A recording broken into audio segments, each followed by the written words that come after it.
pieces of the puzzle now we're talking to these guys. So we're going to show you how we give out missions in the game. Miss Radcliffe and I have been vigorously debating our non-interventionist policy in the area. I was on the debate team in high school. There may be a window for us to take direct action. Well, not us, as much as you. A cargo ship ran aground on one of the coastal islands. We have it on satellite time-lapse, coming in at the head of the bay called Fog. That's how the creatures got here. Like a mutant cruise liner. The Love Boat with a vengeance. Sorry. Protocol is to wait for our raid teams to be deployed, or our pilot could airlift you now. In such a scenario, I should mention that similar cargo ships could have been used to transport material from our sister corporations within the group. That's not a confirmation. But someone like you could probably find a use for that material. A good use, if it was there. Which I guess I'm not telling you it is. That's how this works, right? Quite. One more detail. 3D science release form agreeing that the group cannot be held accountable for any personal injury resulting from, but not limited to... Sir. It's for their own good. It's for your own good. Okay, so the player has just received her first mission. You guys can track the mission objective up there. First, I'm gonna fall. The day you fall off will be very funny to get this whole thing down. But it's going to be worth it. As long as you know where the mission objectives are. So, the player has just picked up this tactical map, where the Orochi corporations have marked certain points of interest, which will be very important to the player later on. So for now, we're going to close that map and head out to this island and explore what's going on. In a helicopter. Yes, helicopters. Very important part of our modern day setting. So, I don't know how familiar you guys are with our other game, Age of Conan, that came out a couple of years ago, but this is the same engine, Dreamworld 2.0, slightly upgraded, with, and obviously Age of Conan had a reputation for great graphics. With the Secret World, we can push that graphical fidelity even further. So you can see, we can create these really amazing and atmospheric environments using our engine. Something that you don't really see in MMOs that often. So, we're going to jump ahead now and talk a little bit about our modern day setting and how we communicate with the players. Okay, so as the players play through this area, they'll be receiving real-time tactical updates from their helicopter pilot, who'll be letting them know about the hazards that they're getting closer to all the time. And that's just one of the ways in which players can receive these sort of messages throughout the game, which root them in the modern day setting. So with us here today, we have 5 people focusing on very different aspects of the combat in the Secret World.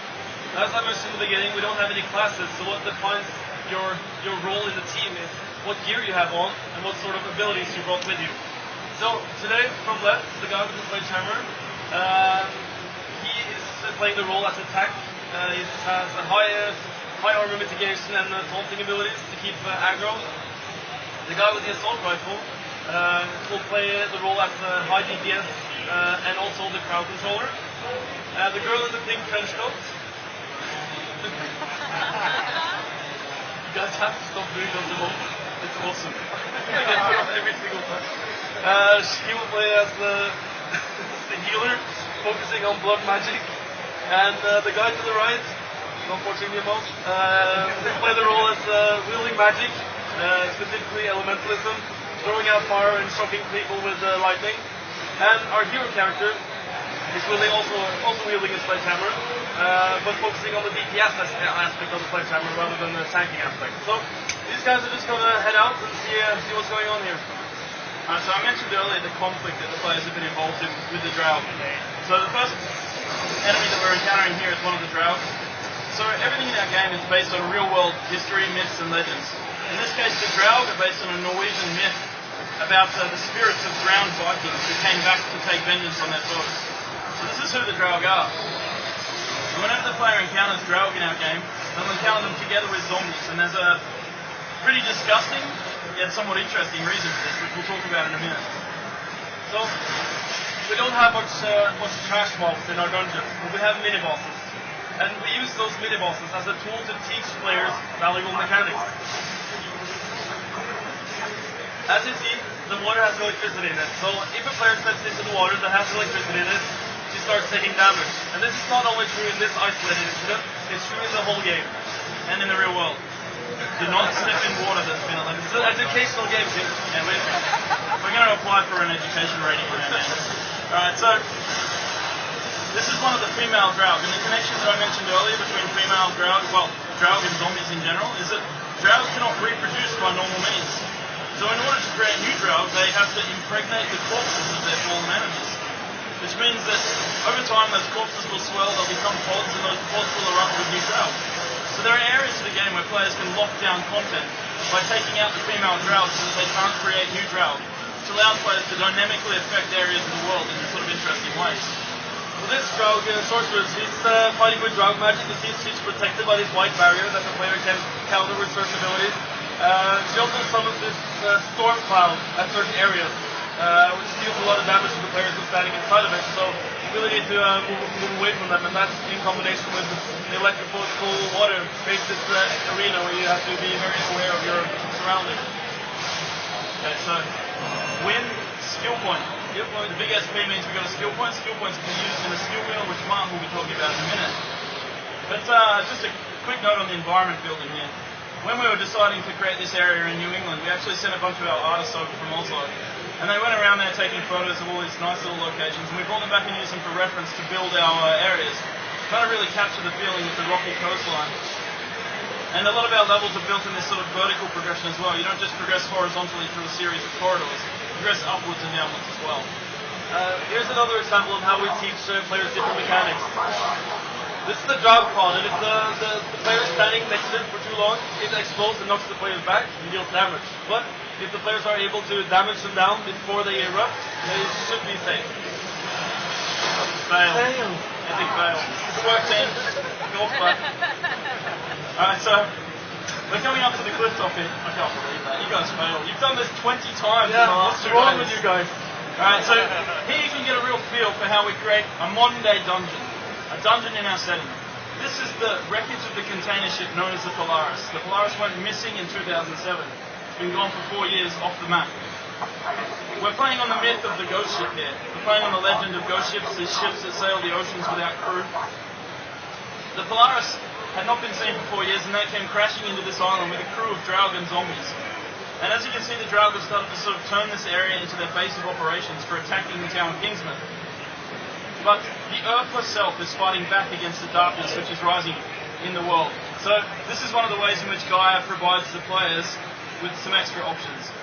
When the player is standing next to an anima well like this, the player can open the skill wheel. This is a skill wheel. In here, you'll find over 500 unique abilities that a player can learn every single one of them with one character. When I said that they're unique, that means like we don't have rank 1, 2, 3, 4, 5, 6, 7, 8, 9, 10 on a fireball. A fireball is a fireball, and it will scale with your equipment. So, in here you'll find all sorts of cool things like hammers and shotguns and pistols and swords and fist weapons and blood magic and chaos magic. Lots of cool things, and every single ability has been designed with multiple levels of synergy with other abilities. So, the player can wield multiple weapons. It's all about finding these cool combination of abilities, maybe with different weapons, to create these cool combos and effects that the player can execute on the monsters. And this is what the Secret World is all about, sort of adopting your playstyle to the content you're facing. What you're seeing that the player is doing right now, in the first boss fight, you're playing a melee character, you have to worry about the electrical water, the sword clouds, it's hard to move around while still doing damage when you're melee. So she's thinking, fuck that, I'm gonna throw out all my hammer abilities, and now I'm gonna equip elementalism abilities and assault rifle abilities. So now she's all ranged. So this is how a player can adopt on the fly to the content that she's facing. Alright, so remember the map that we picked up earlier? This is now the player's in-game map which they're using in this area. And we're going to jump ahead now. We're cheating because that's what we can do. We're going to jump ahead to one of the areas where there's high biological concentration of matter. We're going to find out what that's all about now.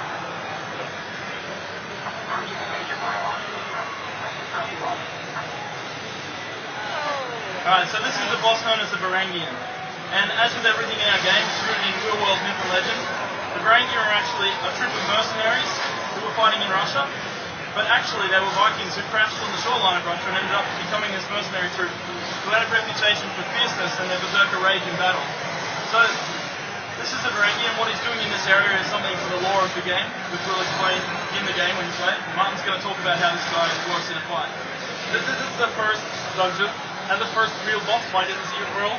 The mechanics are fairly simple, but it teaches the player some important parts of the combat. First of all, at certain times, the Varangian will wipe its aggro list and charge a random player. At those points, it's really important that the tank is on the ball, using his taunting abilities to regain control of the fight. In addition to that, as we mentioned in the beginning, the Drow control the zombies, so at certain points, the Varangian will submerge himself in the water and spawn zombies. And at that point, it's really important that the team damages down the zombies quickly enough before the Varangian reappears to maintain that level of control. Goatee. You can see that you can move around and cast in our game. Everything can be done while moving. And at this point in the fight, the Varangian is realizing that he's losing the battle, so he's retreating to a different area. He's throwing zombies in the way to slow the players down, but the players just push on and then see where it's going. Yes. So, as you come around this corner, you'll see that the Varangian has actually created himself a nest from empty containers out of the Polaris. And within the area created by the containers, he has electrified the water again. Just like in the first boss fight. But of course there's a twist in this case. Yeah, this time he has a new trick up his sleeve. He can also place electricity on some of the containers. And the electricity slows and damages the player. So it's all about reading your environment, learning from previous fights, and moving around, adopting to your surroundings while still damaging the Varangian.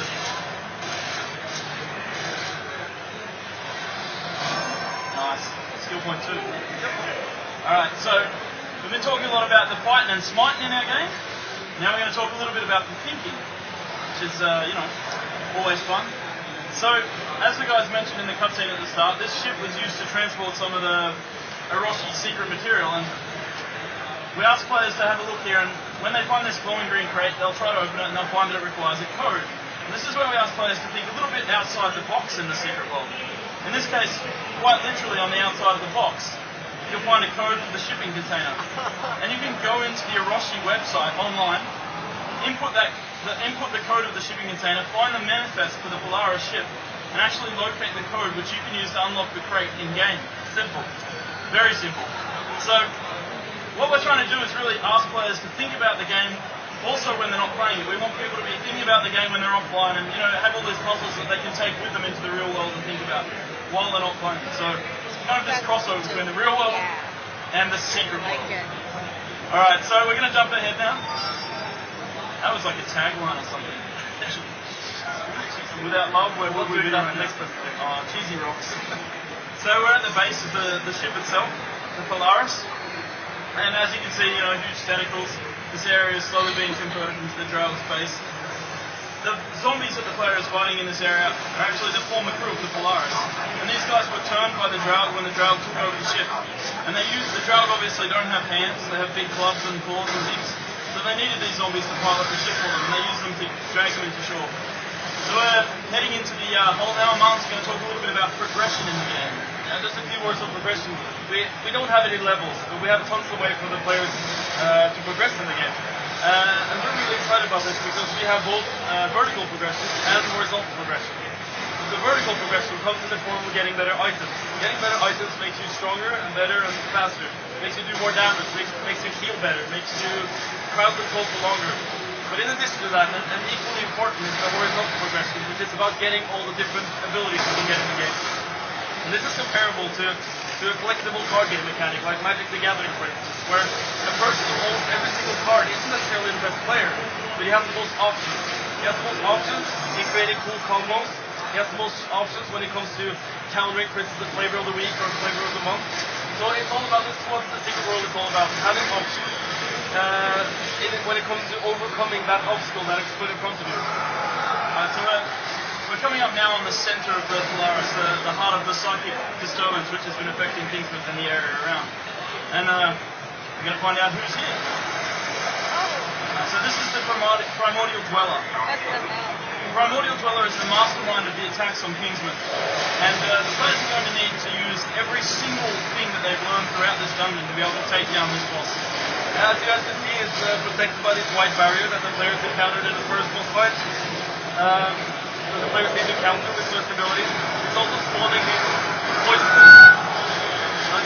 My bad. This poisonous ink spots on the ground that will erupt after 2 seconds, like that, knocking the players back, doing damage. The players will also see some of there are zombies that are carrying these exploding cogs on their backs that will run up to the player and will explode after 2 seconds. So they need to be crowd controlled or killed. In addition to that, this guy spawns these small versions of himself called octopods. They're spawning in packs of 4 that will just keep harassing the players unless they're killed or crowd controlled away from the team. So it's all about learning different mechanics from the previous dungeon that were previously in this dungeon and putting it to use in one big fight.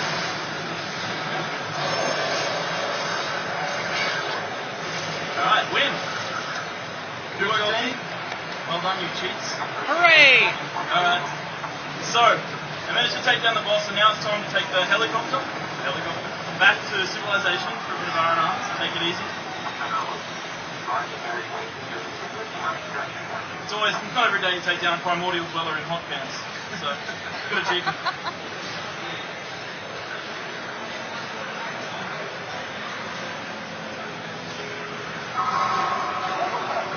What the hell is that?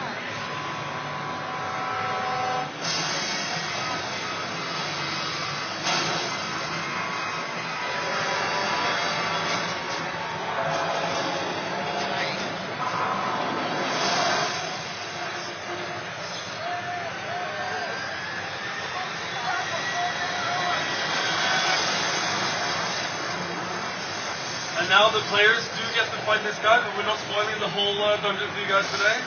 Sorry. The game launches in April 2012. Nice. And I hope you guys take a minute and do the initiation test outside to see which secret society will be best suited for you guys. And this concludes our presentation. We want to thank you so much for coming. Thank you. Yeah!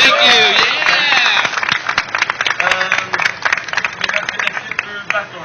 Thank you. Thanks very much. Thanks, guys.